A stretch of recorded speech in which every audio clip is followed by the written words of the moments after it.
जेकरे तमाजो हक मुंदे रहनु जे उठी करे वो सवाल कयो अज जमात में सबको तारियो पूरी जमात में सबको तारियो सबने जे अखिल में पानी हो हर दिल को मायल हुई हर अख रोंदड़ हुई उन रोंदे में बरसात में साजन टे दफा ऐलान कयो तेरे रसूलुल्लाह टे दफा ऐलान कयो हिकड़ो साहबी अखिन जी बरसात में उठी बीठो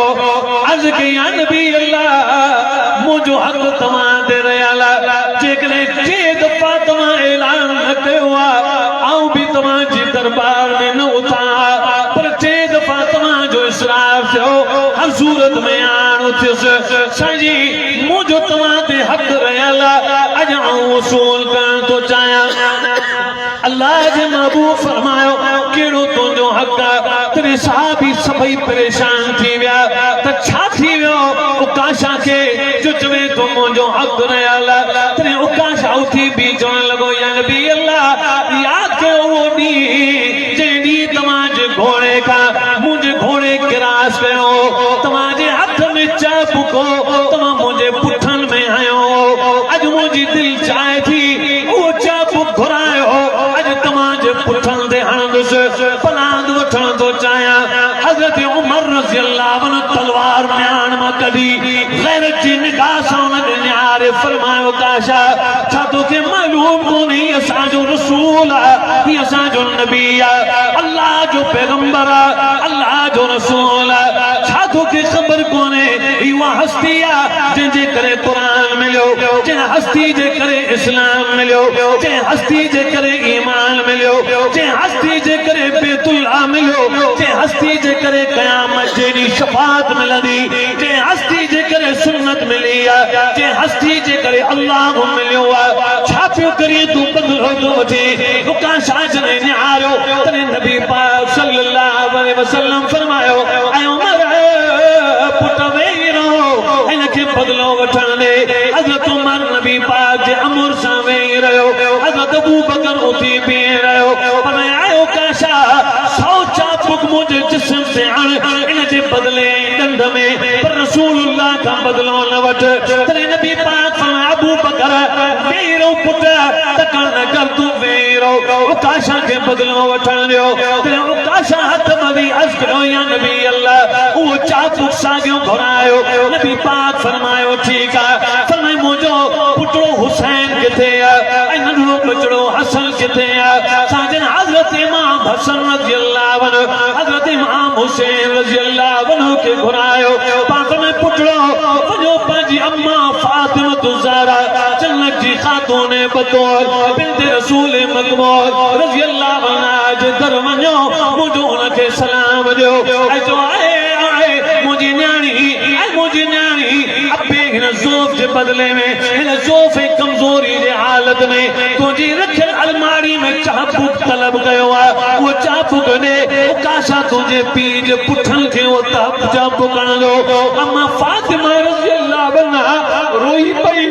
अम्मा फातिमा ज़हरा रज़ी अल्लाह अन्हा अर्ज़ कयो त ऐ हसन हुसैन वञी मुंहिंजो पैगाम अली रज़ी अल्लाह अन्हु खे ॾियो ऐं अली अगर उकाशा इन चाबुक जे बदले में पंहिंजा पुट जे करे मुंहिंजा हसन ऐं हुसैन पुट पाण वटि गिरवी ऐं गुलाम करे रखे त ऐ अली ये पुट ॾेई छॾिजां पर बाबू बीमार बुखार जी कमज़ोरी में आहे मथां हुनखे तकलीफ़ पहुचे उकाशा जे करे हिन ॻाल्हि ते राज़ी थिए हसन हुसैन ज़िंदगी पर गुलाम करे छॾिजां पर रसूलुल्लाह खे हिन चाबुक खां बचाइजां कीअं साईं उहो चाबुक बर्दाश्त करे सघंदा हज़रत हसन हुसैन हुकुम जी तकमील कंदे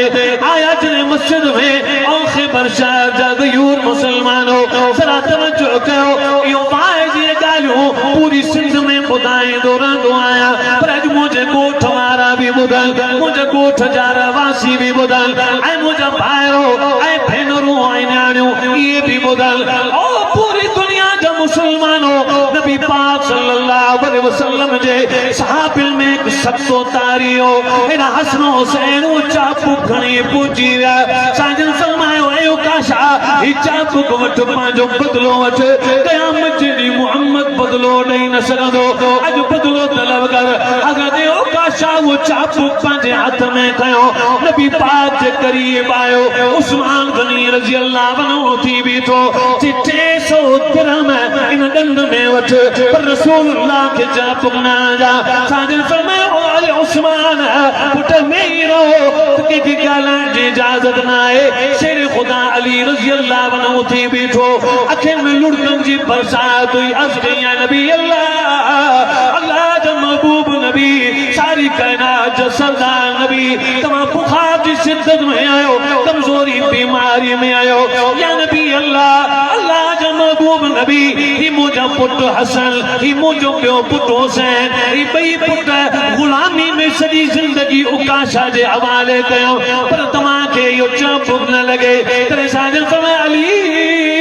पुट वेही रहो इजाजत कोने बस के न ॻाल्हाए हिनखे इजाजत ॾियो चाबुक आणे रसूलुल्लाह जो अमर थियो सबूत ते वेही रहिया तॾहिं रसूलुल्लाह फरमायो ऐं उकाशा ग़रीब आहे चाबुक आण तॾहिं उकाशा अर्ज़ कयो या नबी अल्लाह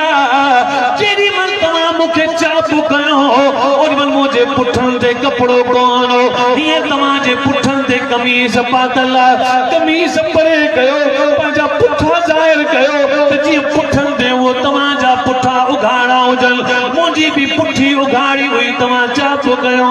पंहिंजी कमीज़ मथे करायो असांजे जे हथ में एतिरी कुवत न हुई जो पंहिंजी कमीज़ पाण मथे करे सघनि पर सलमान जी या रसूल अल्लाह ऐं बिलाल अचो मुंहिंजी कमीज़ पुठा मथे कयो पुठनि खां कमीज़ मथे कयो हज़रत बिलाल हथ ॿधी अर्ज़ कयो या नबी अल्लाह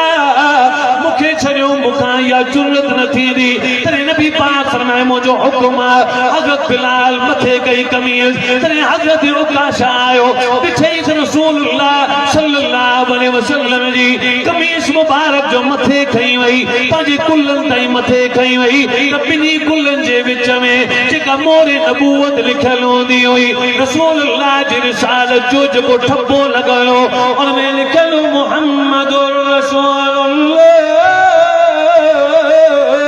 मुहम्मदुर रसूलुल्लाह इहो ठप्पो लॻायो उकाशा फरमाए तूं मूं ॾिठो ॿिन्ही कुल्हनि जे विच में मोरे नबूवत सिज जी रोशनी खां वधीक चमकी रही हुई चांडाण खां वधीक नूर हो मां पंहिंजो चाबुक उकाशा ज़मीन ते उछलाए सघियो ऐं भाकुर पाए रसूलुल्लाह जे पुठनि जे लॻल मोरे नबूवत जेको ठप्पो लॻल हो उनखे चुमण शुरू करे छॾियईं चुमंदो रहियो ताकि मोरे नबूवत सॼी आली थी वई पोइ वेही करे चवण लॻो या नबी अल्लाह ही त बहानो बणियो तव्हांजी मोहरे नबूवत खे चुमण जो तव्हांजी मोहरे नबूवत खे चुमण जो बहानो बणियो वरना आऊं केरु थींदो आहियां जो तव्हां खां बदिलो वठां हाणे ज़मीन ते थो सुम्हां तव्हां चाबुक खणो मूंखे मारे छॾियो मुंहिंजी जान तव्हांजे मथां कुर्बान आहे तॾहिं नबी पाक खिली वेठा सभई साहबी खिली पिया तव्हां बि खिलो त हुन सुन्नत ते अमल थी